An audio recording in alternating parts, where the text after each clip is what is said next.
సువార్త అనే ఆధ్యాత్మిక కార్యక్రమానికి ప్రభు నామంలో మిమ్మల్ని అందరినీ ప్రేమతో ఆహ్వానిస్తున్నాం. సిస్టర్ సుల్తాన్ నవీన్ గారు చెప్తున్న వాక్యము మీ అందరికీ దీవెనకరంగా ఆశీర్వాదకరంగా ఉందని మేము ప్రార్థిస్తున్నాం. మీ యొక్క అభిప్రాయాలు సలహాలు యూట్యూబ్ లింక్ ద్వారా మాకు తెలియపరచగలరు. మీలో ఎవరికైనా ప్రార్థన అవసరం ఉన్నట్లయితే స్క్రీన్పై కనిపిస్తున్న మొబైల్ నెంబర్కి మీరు ఫోన్ చేసినట్లయితే మీ కొరకు మేము ప్రార్థన చేస్తాం. ప్రభు మిమ్మల్ని దీవించుగాక.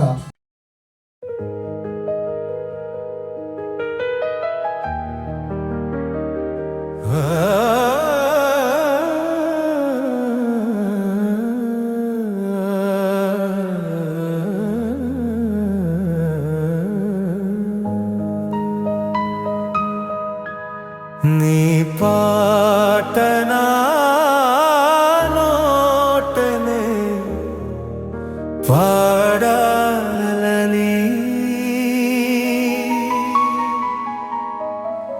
నా ఆత్మగానమే నిన్ను స్తుతి చేయాలని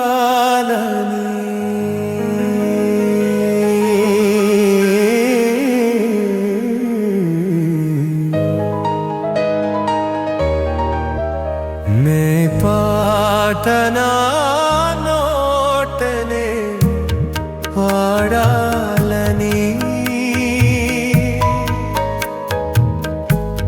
నా ఆత్మగానమే నిన్ను స్తుతి చేయాలని నా హృదయ సింహాసనాసీనుడా నీకే మహిమ ఘనత కలుగునుగాక.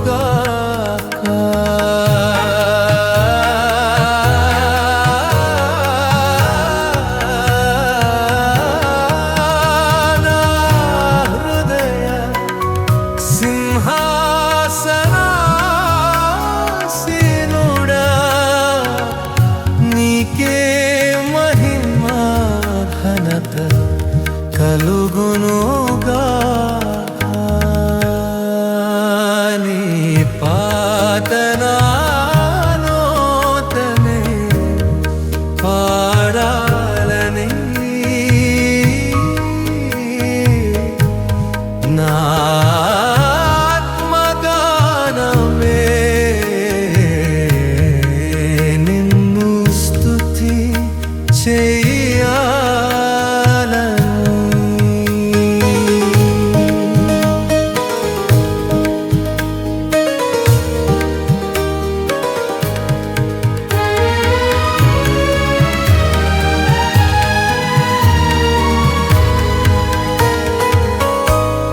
తేనెలొలికే నీ పలుకులే జీవామృతమై చిందేగా నా దేవా.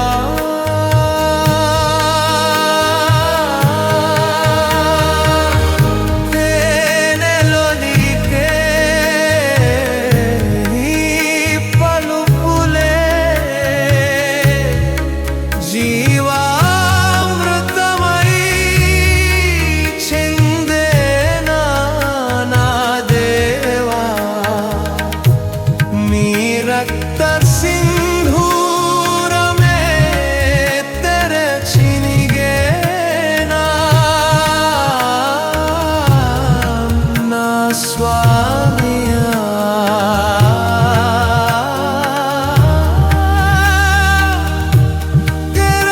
తెరచినిగేనా నా దేవా.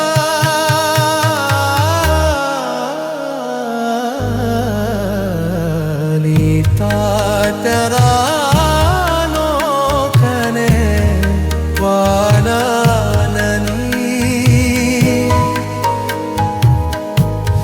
నా ఆత్మగానమే నిన్ను స్తుతి చేయాలని.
హెబ్రీలకు రాసిన పత్రిక 1వ అధ్యాయము 3వ వచనం మళ్ళీ చదువుతున్నాను.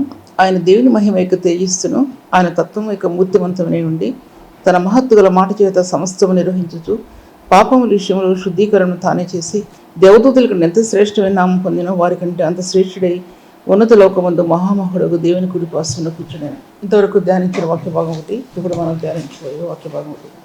ఆయన మహిమ యొక్క తేజస్సు ఒక భూలోకం మీద మాత్రమే కాదు, అది పరలోక సంబంధమైన గురించి ఇప్పుడు నేను చెప్పడం లేదు, కానీ అది యూనివర్స్ మీద, తర్వాత నక్షత్రాలు కాకుండా నక్షత్రాలన్నీ యూనివర్స్లో ఉంటాయి, కానీ సోలార్ సిస్టమ్ మీద ఎటువంటి ఆయన మహిమగలైన ప్రభావం వ్యాపించిందో అని నా కొద్ది మాటలతో నేను చెప్తాను. నా జ్ఞానంతో కాకుండా, నా జ్ఞానం సైంటిఫిక్ నాలెడ్జ్ నాకు లేదు కాబట్టి ప్రభు నాకు ఇచ్చిన జ్ఞానంతో కొన్ని విషయాలు మీతో చెప్పాలని ఆశపడుతున్నాను. ఆయన మహిమ యొక్క తేజస్సు ఒక భూలోకం మాత్రమే కాకుండా భూలోకంలో ఇంకా సోలార్ సిస్టమ్ మీద పైన, తర్వాత యూనివర్స్ మీద ఏ విధంగా ఆయన మహిమ యొక్క తేజస్సు ప్రకాశించిందో, తర్వాత పరలోకంలో ఆ తర్వాత సంగతి. మొట్టమొదటిగా నేను చెప్పాల్సింది ఏంటంటే, ప్రపంచాలు మొట్టమొదటి ఆదిమకాల సృష్టి, పూర్వ పాత సృష్టి, తర్వాత నూతన సృష్టి. పాత సృష్టి ఏజ్ ఆఫ్ యూనివర్స్ ఏజ్ ఏంటంటే 4.5 నుంచి 20 బిలియన్ ఇయర్స్ అని. అది నేను చదివింది హిస్టారికల్ బైబిల్లో చదివాను, అవుట్ సైడ్ కాదు నేను చదివింది.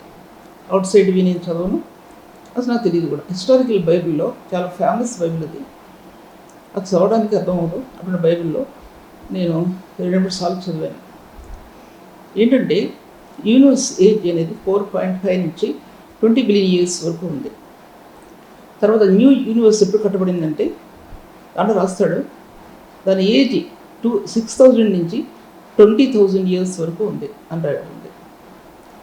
తర్వాత బైబిల్ గ్రంథంలో పాత సృష్టి ఎన్నో వేల సంవత్సరాల ముందు కట్టబడిందని, నూతన సృష్టి 6,000 సంవత్సరాల నుంచి 20 సంవత్సరాల వరకు కట్టబడిందని చెప్పి, లోపల ఈ మధ్యలో నూతన సృష్టి ఉందని చెప్పి ఆ హిస్టారికల్ బైబిల్లో రాయబడి ఉంది. సృష్టి చెప్పగలిగడానికి ఏంటంటే, అది సృష్టి అనేది ఆయన ఆదికాల సంభవుడు, సర్వసృష్టికి ఆది సంభూతుడై ఉన్నాడు అని. సృష్టి అంటే ఒక భూలోకంలో చెట్లు పుట్లు నదులు పర్వతాలు మాత్రమే కాదు, అది ఆది కాలంలో. పాత సృష్టి గురించి నేను ఎక్కువ మాట్లాడదలచలేదు, ఎందుకంటే అది ఇప్పుడు అవసరం లేదు అని అనుకుంటున్నాను నేను. అది ఇప్పుడు అవసరం లేదు. కానీ ఈ యొక్క సోలార్ సిస్టమ్ కానీ, తర్వాత అంతకుముందు రాయబడి యూనివర్స్ కానీ, యూనివర్స్ 1,00,000 సంవత్సరాలకు ముందే కట్టబడిందని బైబిల్లో చదివాను ఇది ఎక్కడ కాదు. సోలార్ సిస్టమ్ 50,000 ఇయర్స్కి ముందుగా కట్టబడిందని చెప్పి ఇక్కడ చూశాను. మరి పాత సృష్టిలో ఒక ప్రభువు, దేవదూతలు, నక్షత్రాలు, తర్వాత భూమి మాత్రమే ఉందా, యూనివర్స్ కానీ ఏమి లేదా? దాని గురించి నేను ధ్యానిస్తే ఎన్నో పేజీలు, ఎన్నో విషయాలు ముందుకు నేను చెప్పాల్సి వస్తుంది. నా యొక్క అనుమానాలు, నా యొక్క థాట్స్ దాంట్లో పంచుకోవాల్సి వస్తుంది. ఈ యొక్క సమయం అంతా దానికోసం వెళ్ళిపోద్ది. కానీ ఇప్పుడు నూతన సృష్టిలో దేవుడు సృష్టించినటువంటి అది ఆ మహిమ యొక్క తేజస్సు, పరలోక మహిమ యొక్క తేజస్సు ఒక భూగోళంలో మాత్రమే కాకుండా యూనివర్స్లో, తర్వాత సోలార్ సిస్టంలో కూడా అవి నింపడి ఉన్నాయని చెప్పి నేను చదివినటువంటి మాటలు. తర్వాత అంతకుముందు ఒకసారి చెప్పాను నేను, ఏం చెప్పానంటే the average life of a comment is 10,000 years అని రాబడింది. ఒక కామెంట్ యొక్క ఏజ్, దాంట్లో కామెంట్ ఏజ్ ఎంతంటే 10,000 ఇయర్స్ అని రాయబడి ఉంది. 10,000 ఇయర్స్ అంటే తర్వాత అది మాయమైపోద్ది, దాని యాషెస్ అన్నీ కింద ఉండిపోతాయి అని రాయబడింది. అందుకోసం సోలార్ సిస్టంలో దాని ఏజ్ ఎంతంటే 50,000 ఇయర్స్ అని రాయబడింది. ఇలాగ దాంట్లో 9 గ్రహాల్లో 9 గ్రహాల్లో నేను చదివిన దాంట్లో అన్ని గ్రహాల్లో ఒక గ్రహం లేదేమో అనుకుంటున్నాను, కానీ అది ఇప్పుడు నేను ఆ సమస్య అని చెప్పలేను. The stability of the Saturn's ring indicates they are less than 1 lakh years. The stability of the Saturn's rings indicates they are less than 1 lakh years. శనిగ్రహం యొక్క గ్రహం యొక్క రింగ్స్ ఇవి చూసి టెస్ట్ చేసినప్పుడు అది 1,00,000 ఇయర్స్కి 1,00,000 ఇయర్స్ దాని యొక్క లైఫ్ ఉంది. లైఫ్ అంటే 1,00,000 ఇయర్స్ ముందు అది కట్టబడి ఉంది. దానికి సాటర్న్కి 274 మూన్స్, చంద్రులు మూన్స్ అవి దాంట్లో అటాచ్ చేయబడి ఉన్నాయి ఆ రింగ్స్లోనూ రింగ్స్ పక్కన. ఇప్పుడు ఆ రింగ్స్ తిరుగుతుంటే ఈ మూన్స్ కూడా తిరుగుతూ ఉంటాయి అన్నమాట. అది చాలా పవర్ఫుల్. అది ఆ ప్లానెట్ అనేది సాటర్న్స్ అంటే శనిగ్రహం అంటే చాలా పవర్ఫుల్ అది ప్లానెట్. అది నేను చదివిన హిస్టారికల్ బుక్లో చదివాను. దాంట్లో హిస్టారికల్ బుక్లో కష్టపడి చదివాను. దాన్ని కొలతలు వేసుకున్నాను, ఆ పేజీని కనబడలేదు. అది కనుక రింగ్స్ తిరుగుతూ ఉంటే అది సూర్యుని చుట్టూ తిరుగుతూ ఉంటే 3/4 ఆ స్పేస్ అంతా ఎత్తు స్పేస్ అంతా అది తిరుగుతుంటుంది. అంటే ఆలోచించండి ఎంత పెద్దదో, దాని రింగ్స్ ఎంతో, దాని చంద్రుడు ఎంతో, ఎంత కాంతివంతమైందో ఒకసారి ఆలోచించాలి. దేవుని యొక్క మహిమైక తేజస్సు అనేది ఈ యూనివర్స్ మీద ఎలా నిలబడి ఉంది. తేజోమయమైన కాంతి యూనివర్స్ మీద. అది ఒక మనుష్యుడు వివరించడానికి శక్తి చాలదు. ఆయన సార్వభౌమత్వాన్ని కానీ, ఆయన అధికారాన్ని కానీ, ఆయన యొక్క బలములు కానీ, ఆయన యొక్క కార్యాలు కానీ గ్రహించడానికి శక్యం కాదు. ఇది గ్రహించడానికి తల బాదుకున్నా గ్రహించలేము, నేలగేసుకుంటున్నా తల గ్రహించుకోలేమండి. ఇది దేవుని సన్నిధిలో కన్నీరు విడిచాను, దేవుని సన్నిధిలో ఏరులే పారింది. ఇది నాకు వేదన, నాకు అర్థం కావటానికి. నాకు అర్థం కాని విషయాలు మీ మధ్యలో ఎలా పంచుకుంటాను? నేను పంచుకోలేను కదా. నాకు అర్థం కాని విషయాలు గ్రహించడానికి దేవుని ఆత్మ నాకు ఎంతగానో సహాయపడిందని చెప్పాలి. సాటర్న్స్ మీద 1,000 tons ఆఫ్ డైమండ్స్ క్రిస్టల్స్, వాటిపై వచ్చే రెయిన్లో అవి వర్షంలో కురుస్తాయి. సాటర్న్స్ మీద 1,000 tons of diamonds crystals, diamonds అవి వర్షంలో కురుస్తాయండి. అవి డైమండ్స్ వర్షం కురుస్తుంది దాని మీద, అంటే డైమండ్స్ కురుస్తాయి దాని మీద. ఎందుకంటే ఈ యొక్క రింగ్స్ 274 రింగ్స్, మరి ఎన్ని రింగ్స్ దాంట్లో ఆ రింగ్స్లో 274 మూన్స్ దానిలో వచ్చే కాంతి, దానిలో వచ్చే లైట్నింగ్స్, అంటే ఆ మెరుపుల లాంటి కాంతి, దాంట్లో వచ్చే కాంతి అనమాట. ఈ కాంతి ఈ రింగ్స్ మీద, ఈ యొక్క మూన్స్ ఉన్నాయి కదా, ఎంత కాంతివంతమైందో అంటే సాటర్న్లో అది ఒక కార్బన్ దానిలో యాడ్ అయ్యి గట్టిపడి అదొక గట్టి పదార్థంగా తయారవుతుంది ఒకటి. మరొకటి ఈ సాటర్న్లో ఈ కలిసి లైట్నింగ్స్ తర్వాత అంటే మెరుపులు ఈ యొక్క మూన్ నుంచి లేకపోతే ఈ రింగ్స్ నుంచి ఈ కదలికలో రౌండ్ అప్ అయినప్పుడు ఆ విస్తారమైనటువంటి స్పీడ్కి దాంట్లో నుంచి వచ్చేవి ఈ యొక్క శనిగ్రహం మీద వర్షాలు కురుస్తున్నాయి అన్నమాట అర్థం. అంతేకాకుండా ఇది వీనస్లో కూడా ఉన్నాయి అని ఇచ్చాడు దాంట్లో. ఇది వీనస్లో కూడా ఉన్నాయని ఇచ్చాడు. మరో గ్రహం కూడా పేరు రాశాడు దాంట్లో. ఈ ప్లానెట్ మీద వచ్చే డైమండ్స్ చాలా రిచ్, అంటే చాలా చాలా కాస్ట్లీ అనమాట, చాలా రిచ్ డైమండ్స్. ఈ భూలోకంలో లేవు అన్నాడు ఆయన.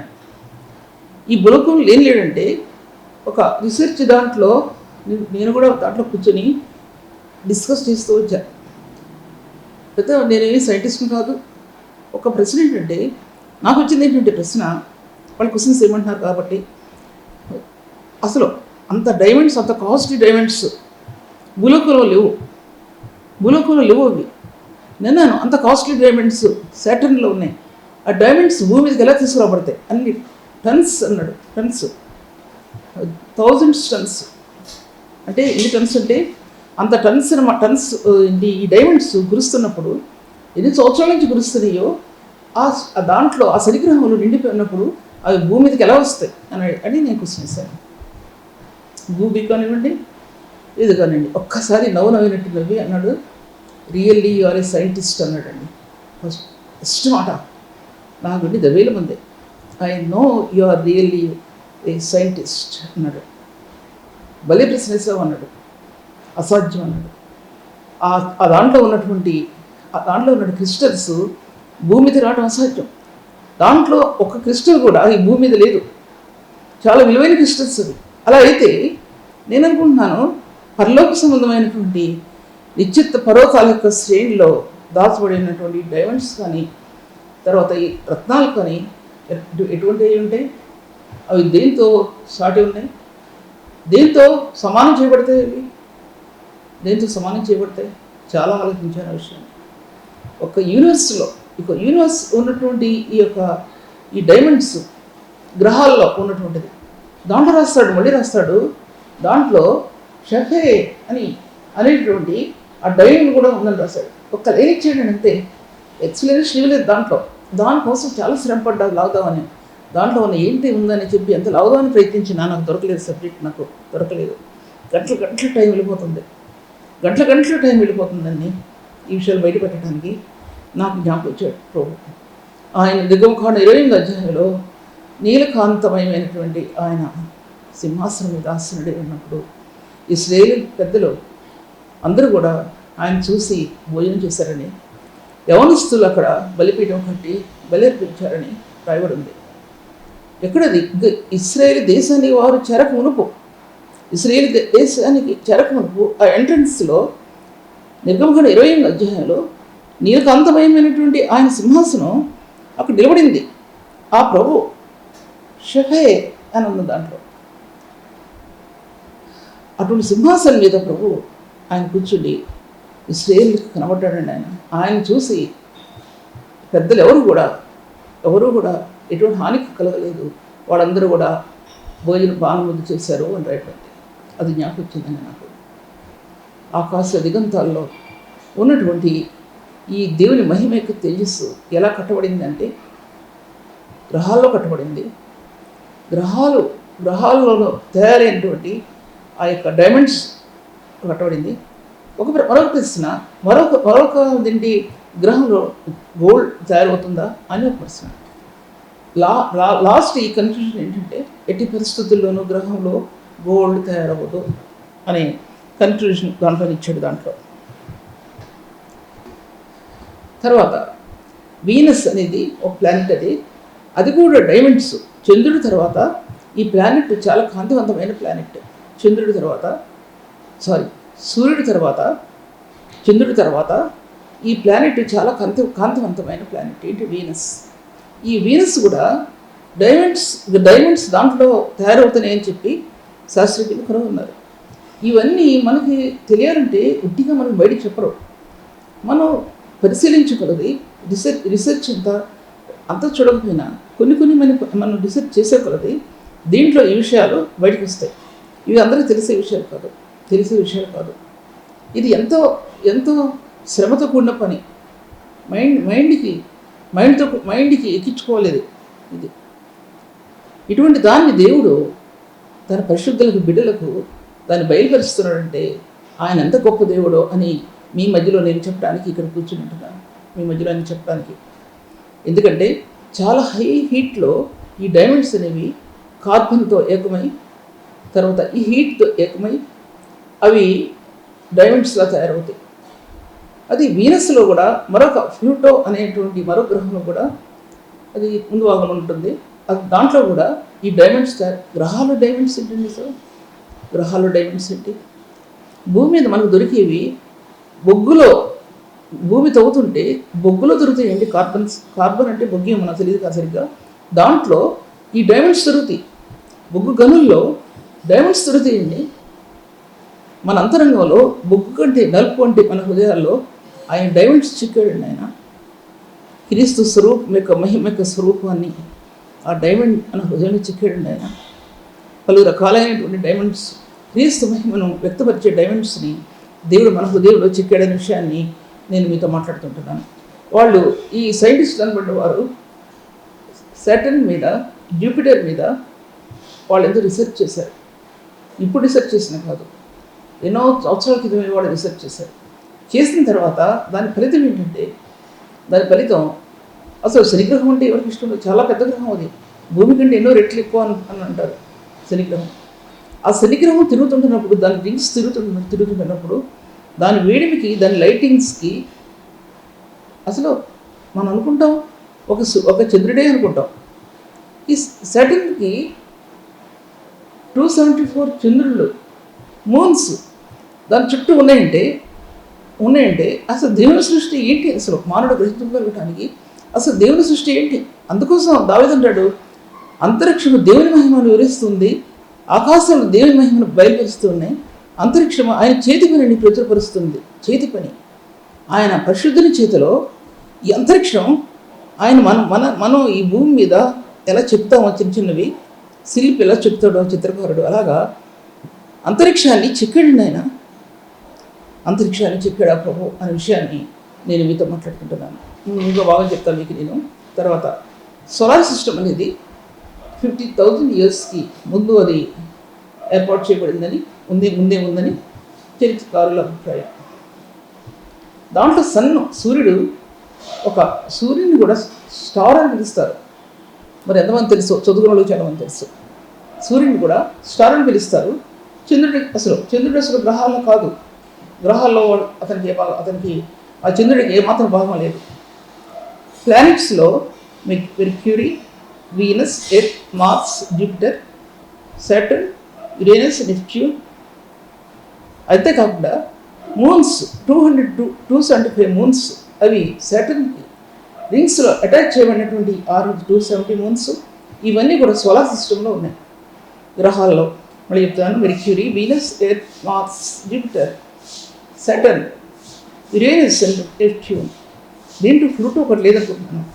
ప్లూటో ఒకటి దీంట్లో యాడ్ చేయబడలేదు. ఎందుకు యాడ్ చేయబడలేదు నాకు తెలియదు. కానీ దాంతోపాటు 200 to 275 మూన్స్ దీంట్లో ఆ రింగ్స్ అటాచ్ చేయబడి ఇవన్నీ కూడా సోలార్ సిస్టంలో ఉన్నాయి. ఈ సోలార్ సిస్టమ్ కట్టబట్టడానికి ఒక అగ్ని గోడలా ఉందండి. ఒక అగ్ని గోడ, అగ్నితో పండిందండి ఎర్త్. ఆకాశ దిగంతాల్లో అయస్కాంత శక్తి ఉంది, ఎలక్ట్రిక్ పవర్స్ ఉన్నాయి, భూ దిగంతాల్లో ఉన్నాయి, భూమిలో ఉన్నాయి, నీళ్ళలో ఉన్నాయి. ఈ భూమంతట్లో ఉన్నాయండి. మండేటువంటి గోడ అన్నాడు. మండే గోళం అది. బైబిల్ ఎక్కడ రాయబడింది నాకు తెలియదు కదా. మండే గోళం అది. దీంట్లో ఇవన్నీ దాచిపెట్టబడి ఉన్నాయి. అంతేకాకుండా ఎస్ట్రాయిడ్స్ అన్ని కూడా ఉన్నాయి. Rocky objects in the belt between Mars and Jupiter. Rocky objects in the belt between Mars and Jupiter. ఈ ఎస్ట్రాయిడ్స్ అనేవి మన భూమి మీద మనకి ఆకాశం నుంచి పడతా ఉంటాయి. చాలాసార్లు చూస్తుంటాం ఎస్ట్రాయిడ్స్ అవి పడతా ఉంటాయి. దీని గురించి ఎక్స్ప్లెనేషన్ ఎంత ఇవ్వలేదు, కానీ అది ఎన్నో సంవత్సరాలు, వేల సంవత్సరాల నుంచి కూడా ఎస్ట్రాయిడ్స్ అవి భూమి మీద పడతాం. అన్ని శాస్త్రజ్ఞులు ఆ డస్ట్ టెస్ట్ చేయడం, అది సోలార్ సిస్టంలో ఎంతవరకు ఎక్కడి నుంచి పడింది ఆ యొక్క ఎస్ట్రాయిడ్ అని టెస్ట్ చేయడం, ఇన్ని మనం చదువుతుంటాం. బుక్లో కానీ లేకపోతే న్యూస్లో కానీ ఆ విషయాన్ని మనం చదువుతూ ఉంటాం. కామెట్స్, అది icy body from the outer. Icy body అంటే ఈ కామెట్స్. దాని గురించి కూడా నేను చదవలేదు కూడా.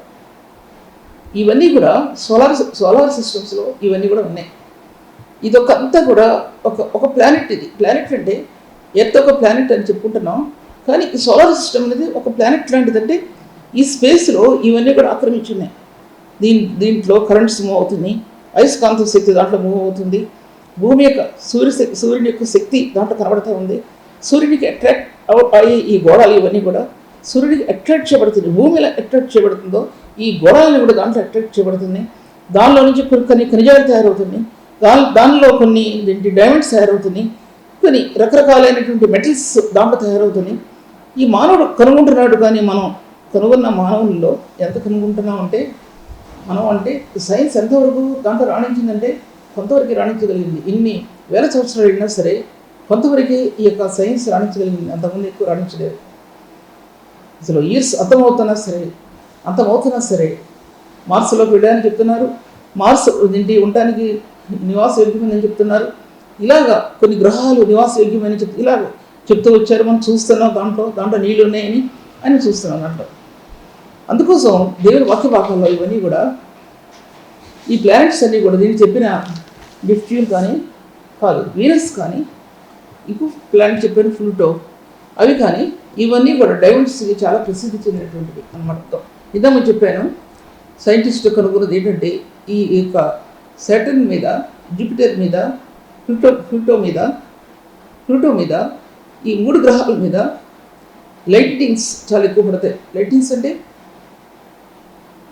అక్కడ రేల్స్ పట్టడం కాదు, లైటింగ్స్ ఆ లైటింగ్స్ కాదు, ఆ కాంతి, సాటర్న్ యొక్క కాంతి తను తిరుగుతుంటున్నప్పుడు, ఆ చంద్రుడు ఆ రింగ్స్ తిరుగుతుంటున్నప్పుడు దానిలో నుంచి లైట్నింగ్ వేవ్స్, అవి పుట్టివి లైట్నింగ్స్ కాదు, అవి లైట్నింగ్స్ వేవ్స్, తరంగాలు అవి తరంగాలు, మామూలు తరంగాలు కాదు. ఒక ఎత్తు ఉందంటే ఎత్తుకి మూడో భాగం అంతా కూడా అంత తిరుగుద్దంట, దాని స్పేస్ అంత కావాలంట ఆ సాటర్న్ తిరగడానికి. ఆకాశం పైకి ఎంత ఎంత విశాలమైందో ఆలోచించుకోండి, ఎంత విశాలమైందో ఆ పైకి వెళ్ళేకులది. ఈ భూమిలో 3 భాగం ఉంటే ఈ గోడలో ఎంత విశాలమైందో ఒకసారి ఆలోచించుకోవాలి. రఫ్లీ 1000 tons ఆఫ్ అంటే 1 million kg diamonds, 1 million kg diamonds, 1000 tons of అంటే 1 million kg డైమండ్స్ ఇయర్కి తయారవుతున్నాయి. ఎవరికి కావాలంటే ఆ డైమండ్స్ లోకంలో ప్రజలకు అవసరం లేదు. సరే, ఇదేంటి ఇంగ్లాండ్ రాణి తల మీద పెట్టుకున్నటువంటి వజ్రం కాదు, దాని యొక్క ఆ వజ్రం యొక్క విలువ ఎంత విలువైందంటే ఈ లోకంలో ఏ వజ్రాలతో కూడా సమానం కాదు. అటువంటి విలువైనటువంటివి ఆ గ్రహాల్లో దాచిపెట్టబడి అంటే దేవుని యొక్క మహిమ యొక్క తేజస్సుతో నింపబడినటువంటి ఆ యూనివర్స్, లేకపోతే ఆ సోలార్ సిస్టమ్ అంతా కూడా ఎలా ఉందో ఒకసారి ఆలోచించుకోవాలి. ఆ సోలార్ సిస్టమ్ అంతా కూడా యూనివర్స్ గురించి మాట్లాడుతున్నాను. ఇది 1,00,000 సంవత్సరాలకి ముందే ఉందని, 1 lakh years ముందే ఉందని చెప్పి చరిత్రకారుల అభిప్రాయం. కానీ మరికొందరు 13.8 billion years అని మరికొందరు అభిప్రాయం. రకరకాల సైంటిస్టులు రకరకాల అభిప్రాయాలు. ఒక సైంటిస్ట్ కొంతమంది 1 lakh years అని, మరొక సైంటిస్ట్ కొంతమంది 13.8 billion years అని రాశారు. దీంట్లో ఎన్నో బిలియన్స్ ఆఫ్ స్టార్స్ దాంట్లో ఉన్నాయి. బిలియన్స్ ఆఫ్ స్టార్స్ అనేవి దాంట్లో ఉన్నాయి. అసలు లెక్క పెట్టలేరు. సముద్రం తీసుకుని ఎలా లెక్క పెట్టలేరో అక్కడ బిలియన్స్ ఆఫ్ స్టార్స్ని కూడా అసలు లెక్క పెట్టలేరు. అటువంటి స్టార్స్ ఉన్నాయి. అబ్రహాంతో వాగ్దానం చేస్తున్నాడు, అన్నాడు, నీ సంతానం విసువలే ఆకాశ నక్షత్రాల వలె అన్నాడు. ఆకాశ నక్షత్రాల వలె. అప్పుడు అనుకునేదాన్ని, ఆకాశ నక్షత్రాలు ఎన్ని ఉన్నాయి మహా ఉంటే నేను అనుకునేదాన్ని. ఇప్పుడు అర్థమవుతుంది ఆకాశ నక్షత్రాలు ఎన్ని బిలియన్స్ ఉన్నాయో, ఏ మానవుడు కూడా లెక్క పెట్టలేనటువంటి ఆ యొక్క నక్షత్రాలు దాంట్లో ఎలా ఉన్నాయో అనేది ఒకసారి ఆలోచించుకోవాలి. యూనివర్స్లో ఎలా ఉన్నాయో. అందుకోసమే ఆకాశంలో దేవుని మహిమలు వివరించినవి, అంతరిక్షం ఆయన చేతి పనిని ప్రచురపరుచున్నది, పగటికి పగలు బోధ చేస్తున్నది, రాత్రి జ్ఞానం తిరుగుతూ ఉంది అని రాయబడింది. అందుకోసం రఫ్గా 1000 tons of diamonds, 1 million kg అని ఇందాక చెప్పాను మీకు నేను. యూనివర్స్ అనేది దాంట్లో ఎన్నో గ్యాలక్సీస్ ఉన్నాయని, ఎన్నో స్టార్స్ ఉన్నాయని, దాని తర్వాత ఎన్నో మూన్స్ ఉన్నాయని, ఎన్నో సన్స్ ఉన్నాయని, సన్స్ అనకూడదు కానీ ఎన్నో సూర్యుళ్ళు దాంట్లో ఉన్నాయని నేను చదివాను. ఒక పుస్తకంలో చదివానండి. అబద్ధం కాదు ఇదేమి నేను చెప్పేది. వ్యతిరేకమైనవి, సైన్స్ వ్యతిరేకంగా కానీ, దేవునికి వ్యతిరేకంగా కానీ, సృష్టికి వ్యతిరేకంగా కానీ మాట్లాడే విషయాలు కావాలి. ఇవి చదివిన విషయాలు నేను అన్నాడు. ఏ గ్రంథంలో రాయడం ఉంది. నక్షత్రాలు ఎలా ఉన్నాయి ఒకసారి చూడు. ఆకాశ నక్షత్రాలు, వాటి వైభవం, అవి ఎలా గుంపులుగా వచ్చి గుంపులుగా ఎలా వెళ్ళిపోతాయి ఒకసారి చూడు. దాంట్లో రాయబడి ఉంది. గుంపులుగా వస్తాయి, గుంపులుగా వెళ్ళిపోతాయి. గుంపులుగా వచ్చేవి సంవత్సరానికి ఒకసారి ఎన్నో వేల నక్షత్రాలు వస్తాయి. ఎన్నో వేల నక్షత్రాలు ఆ బ్లాక్ హోల్లో పడి వెళ్ళిపోతాయి, ఫ్లాష్ అయిపోతాయి. దాంట్లో బూడి తగ్గుతాయి. ఆ బ్లాక్ హోల్ అటువంటి హోల్, అది ఏ బ్లాక్ హోల్ అది తెలియదు. ఒక నక్షత్రం భూమి కంటే ఎన్నో వేల కోట్లు ఇదేంటి పెద్దదైన నక్షత్రం. ఒక నక్షత్రం ఆ బ్లాక్ హోల్లో పడి వెళ్ళిపోతుందంటే ఏంటి అసలు ఆలోచించలేదు విషయం. సంవత్సరానికి వస్తున్నాయి కొత్త నక్షత్రాలు, పాత నక్షత్రాలు వెళ్ళిపోతున్నాయి. గుంపులుగా వస్తున్నాయి, గుంపులుగా వెళ్ళిపోతున్నాయి. ఆ నక్షత్రాల వైభవాన్ని ఒకసారి చూడు దాంట్లో రాయబడి ఉంది. తర్వాత అందుకోసమే 8,000 kg deep Saturn's pressure is 80 times greater than a graphic rain into diamonds. At 8,000 kg deep Saturn's pressure is 80 times greater than our greatest ocean, transforming graphic rain into diamonds. అంటే అర్థం ఏంటంటే 8,000 కేజీ 8,000 కేజీ వెయిట్ ఆ Saturn's wait ఆ pressure ఎటువంటిదంటే 80 రెట్లు పెద్ద సీలో 80 రెట్లు 80 times అంటే అంత పెద్ద అదేంటి ప్రెషర్ ఉండి లోతుగా వెళ్ళినా సరే ఈ సాటర్న్స్ ప్రెషర్ ఏంటంటే అంత చాలా బలమైనటువంటిది. ట్రాన్స్ఫార్మింగ్ గ్రాఫిక్ రే ఇంటూ టైం దాన్ని ఆ యొక్క లైటింగ్స్ కానీ ఆ రెయిన్ని డైమండ్స్గా మార్చేస్తుంది. అంటే దాని యొక్క ఒత్తిడి కానీ దాని యొక్క వెయిట్ కానీ దాని యొక్క పవర్ కానీ ఎటువంటిదంటే 80 times greater than greatest ocean. 80 రెట్లు సముద్రం లోపలికి వెళ్ళినా సరే 8,000 కేజీల ఈ సాటర్న్స్ ప్రెషర్ అంత గొప్పదనమాట. ఎందుకంటే అది ఈ వర్షాన్ని లైట్నింగ్స్తో కూడిన వర్షం అంటే ఈ వర్షాన్ని ఆ ఉద్దేశం కాదు. సైంటిఫిక్ నాలెడ్జ్లో వేలో ఒకసారి థింక్ చేయండి. ఈ వర్షం ఆ వర్షం కాదు, అది కురిసేటటువంటిది, ఆ ప్రెషర్లో కురిసేటటువంటిది, అది ఒక డైమండ్స్గా మార్చేస్తుంది అనమాట. డైమండ్స్ అంత ప్రెషర్ కలిగినటువంటిది సాటర్న్స్ ఆ యొక్క గ్రహం అనేది అన్నమాట అర్థం. ఈ గ్రహాల గురించి చాలా వరకు చెప్పడానికి సాధ్యపరచబడదు. ఒక గ్రహం గురించి ధ్యానించడానికి ఎన్నో గంటల్లో తీసుకోవాల్సింది. నేను దీని కన్క్లూషన్ ఏంటంటే, ఈ చెప్పడంలో నాకు ఉద్దేశం ఏంటంటే, ఆకాశంలో దేవుని మహిమలు వివరించున్నవి, అంతరిక్షం ఆయన చేతి పనిని ప్రచురపరచున్నది. అంటే ఆకాశాలు దేవుని మహిమను ఎలా వివరిస్తున్నాయి,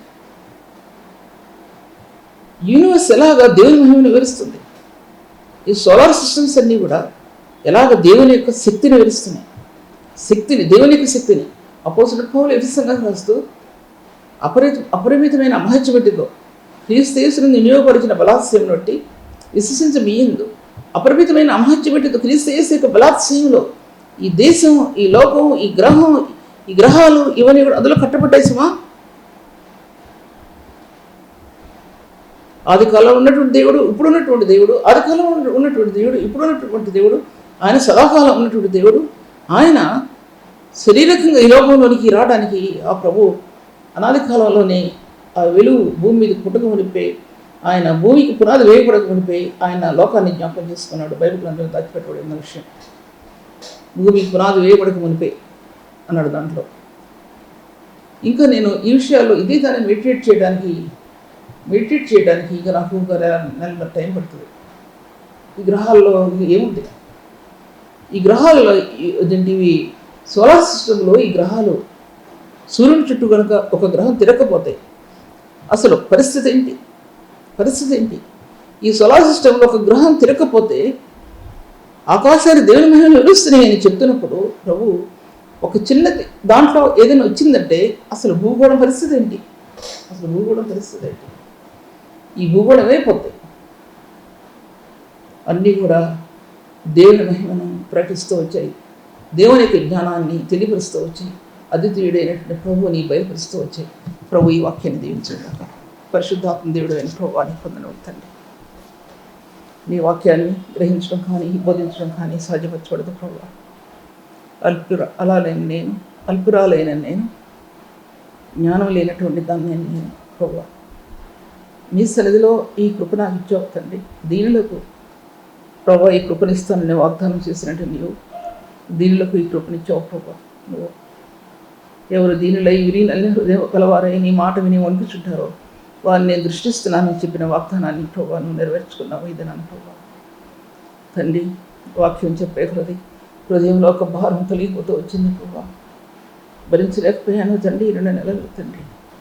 నీ వాక్యం యొక్క సారాంశం నీ వాక్యం యొక్క సారం అనేది సత్యమైన సారం ప్రభు. అది తండ్రి అది నీ ప్రియులలో దాచిపెట్టినటువంటి ప్రభు ఆ వాక్యం యొక్క మర్మం నీ పరిశుద్ధులైన నీ బిడ్డలకి వివరించడానికి ప్రభు మీరు ఇచ్చిన స్థానం బట్టి వందనములు తండ్రి. మీరు కనపరచబడండి ప్రభు.